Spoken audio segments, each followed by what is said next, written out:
ధర్మ సంరక్షణముల కొరకు ప్రతి యుగమున అవతారము దాల్చుచున్నాను. ఇందాక విన్నది భగవద్గీత, ఇది భగవద్గీత. సో ఉస్తాద్ భగత్ సింగ్ అలాగే మన నటసింహ బాలకృష్ణ గారు నటించిన అఖండ 2 మీద అయితే సో చాలా అంటే చాలా కాంట్రవర్సీస్ అయితే నడుస్తున్నాయి అనమాట. చాలా మంది కూడా ట్విట్టర్ లో కానీ ఎక్కడ చూసినా ఏ సోషల్ మీడియాలో చూసినా కానీ సో ఇది ఉస్తాద్ భగత్ సింగ్ కి అలాగే అఖండ 2 కి అయితే పోలిగా అయితే పోలుస్తూ ఉన్నారనమాట. అఖండ 2 అనేది చాలా పెద్ద ప్రాజెక్టు. సో చాలా లాంగ్వేజ్ లో రిలీజ్ అయ్యే పార్ట్ 2 కాబట్టి అంతా ఘన. ఎందుకంటే ఏ మూవీ అయినా సరే పార్ట్ 1 రిలీజ్ అయిన తర్వాత అది గ్రాండ్ సక్సెస్ అయితే సో పార్ట్ 2 ప్లాన్ చేస్తారనమాట. అది పార్ట్ 1 ఫెయిల్ అయిపోయిందంటే అది పార్ట్ 2 తీయలేరు అనమాట. లైక్ మనకి మొన్న సో విజయ్ దేవరకొండ గారు తీసిన లైగరు వేగరు ఏదో ఉంది కదా, అది కాకుండా ఇంకోటి సో సితారా ఎంటర్టైన్మెంట్స్ వాళ్ళు తీశారు. సో సంథింగ్ ఏదో కింగ్డమ్. సో కింగ్డమ్ మూవీ అయితే పార్ట్ 2 కూడా ఉందని వాళ్ళు అనౌన్స్ చేశారన్నమాట ఫస్ట్. ఆ కింగ్డమ్ మూవీ సో అది ఫస్ట్ పార్టే సక్సెస్ అవ్వలేకపోయింది కానీ సో మన సితారా ఎంటర్టైన్మెంట్స్ వాళ్ళు పార్ట్ 2 లేదని వాళ్ళకి క్లారిటీ ఇచ్చేసారు. సేమ్ అదే పొజిషన్ కూడా అఖండ పార్ట్ 1 అనేది గ్రాండ్ సక్సెస్ అయిన బ్లాక్ బస్టర్ ఇండస్ట్రీ హిట్ అవ్వడం వల్ల సో దాన్ని ఇప్పుడు పార్ట్ 2 తీసి దాన్ని ఇప్పుడు ఇంకా గ్రాండ్ సక్సెస్ అయిందన్నమాట. హిందీలో కావచ్చు ప్రతి చోట ప్రతి లాంగ్వేజ్ లో కూడా సో బిగ్ సక్సెస్ అయిందన్నమాట. అఖండ 2 అనేది కలెక్షన్ సునామీ అయితే కురిసింది. సో దానికి దీనికి పోలిగా చెప్పలేము అనమాట. దాదాపుగా 400 కోట్లు అయితే గ్రాస్ అయితే తాకిందనమాట అఖండ 2. సో నటసింహ బాలకృష్ణ గారు నటించిన అఖండ 2 ఏదైతే ఉందో సో గ్రాస్ అయితే మాత్రం 410 కోట్లు అయితే వచ్చిందనమాట. సో ప్రాఫిట్ వచ్చేసి 150 కోట్లు ప్రాఫిట్ వచ్చిందన్నమాట వాళ్ళకి. సో పెట్టింది 150 కోట్లు, దానికి డబల్ ప్రాఫిట్ వచ్చిందన్నమాట వీళ్ళకి. సో దాని వల్ల దానికి దీనికి పోలికైతే అసలు పెట్టుకోకూడదు మనం ఎప్పుడు కూడా. సో పోలికైతే పెట్టుకోకూడదు. ఉస్తాద్ భగత్ సింగ్ అనేది అసలు దీనికి ముందు నుంచి హైప్ లేదన్నమాట. ఉస్తాద్ భగత్ సింగ్ పవర్ స్టార్ పవన్ కళ్యాణ్ నటించిన ఉస్తాద్ భగత్ సింగ్ ముందే హైప్ లేదు. ఎందుకంటే సో దీనికంటే సో 2 సంవత్సరాలు దాదాపుగా 4 సంవత్సరాలు అయిన ఓజీ ఉస్తాద్ భగత్ సింగ్ మొదలుపెట్టి సో ఇది ఓజీ మొదలుపెట్టి 2 ఇయర్స్ అవుతుంది. 2 ఇయర్స్ లో ఈ మూవీ అనేది రిలీజ్ అవడం, ఓజీ రిలీజ్ అయిన తర్వాత సో ఉస్తాద్ భగత్ సింగ్ కి హైప్ లేదనమాట. సో ఓజీ మేము ఉన్న హైప్ కి సో ఆ ఓజీ మేము మూవీకి ఉన్న హైప్ సేమ్ ఈ మూవీ కూడా ఉన్నట్లయితే ఉస్తాద్ భగత్ సింగ్ అయితే సో నెక్స్ట్ లెవెల్ అంటే నెక్స్ట్ లెవెల్లో సునామీ సృష్టించేది అనమాట. సో అలాంటి సునామీ బట్ దాని మీద హైప్ లేకపోవడం వల్ల అలాగే ఆ ట్రైలర్ లో దమ్ము లేకపోతే ట్రైలర్ మెయిన్ రిలీజ్ చేసిన ట్రైలర్ లో పట్టలేదబ్బా. పట్టలేకపోవడం వల్ల ఏమి సో ముందుకు తీసుకెళ్ళలేకపోయారు. పవర్ స్టార్ పవన్ కళ్యాణ్ ఎంత బాగా ఎఫర్ట్ పెట్టినా కానీ ట్రైలర్ కట్టు అలాగే సినిమాటిక్ ఎఫెక్ట్స్ కానీ అవన్నీ యాడ్ చేయకపోవడం వల్ల చాలా అంటే చాలా డిసప్పాయింట్ అయ్యారు.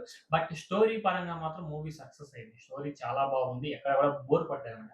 బోర్ కొట్టకుండా మంచి పర్ఫార్మెన్స్ అయితే ఇచ్చారు. ఆ పర్ఫార్మెన్స్ అయితే చాలా బాగా నచ్చింది నాకైతే మాత్రం. సో చాలా బాగుందన్నమాట. డైలాగ్ డెలివరీస్ కానీ ఆ బీజిఎమ్స్ కానీ సో రీసెంట్ టైం మన బీజిఎమ్స్ కొంచెం డిసప్పాయింటింగ్ అనిపించినాయి కానీ సో మన తమన్నా అన్నయ్య వాళ్ళకి 10 days ముందే మూవీ రిలీజ్ అయ్యి 10 days ముందే బీజిఎమ్స్ కూడా ఇచ్చారనమాట.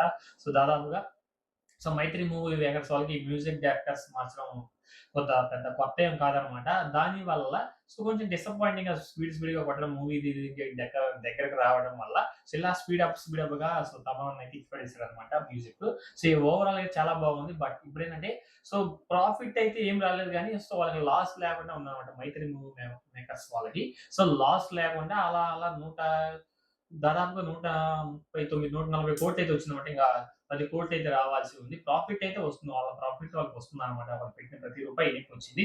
బట్ బజ్ లేకపోవడం వల్ల హైప్ లేకపోవడం వల్ల ఉస్తాద్ భగత్ సింగ్ మూవీ కలెక్షన్స్ అయితే డల్ అయిపోయినాయి అంటే బాక్స్ ఆఫీస్ దగ్గర 14 రోజులు కలిపి కూడా 140 కోట్లే వచ్చిందన్నమాట. స్టిల్ ఈ రోజుకి 140 కోట్లు ఏమి వచ్చినాయి. ఓవరాల్ గా సీడియాకి కోస్టల్ ఆంధ్రాలో సో ప్రతి చోట ప్రతి కర్ణాటక ఆల్ ఏరియాస్ లో కలిపినా కానీ వరల్డ్ వైడ్ గా ఈ 14 రోజులు మొత్తానికి టోటల్ కలిపి 140 కోట్లే వచ్చిందన్నమాట. ఇంకా 10 కోట్లు రావాల్సి ఉంది. ఇంకా వీకెండ్ స్టార్ట్ అయితే ఏమైనా కానీ సో మాక్సిమం 10 కోట్లు వచ్చే అవకాశాలు చాలా ఎక్కువగా ఉన్నాయన్నమాట. సో మళ్ళీ హాలిడేస్ వస్తున్నాయి. ఆ హాలిడేస్ వచ్చిన తర్వాత కూడా కొంచెం సో బిగ్ ట్రూట్ అయితే మార్చే అవకాశాలు చాలా ఎక్కువగా ఉన్నాయన్నమాట.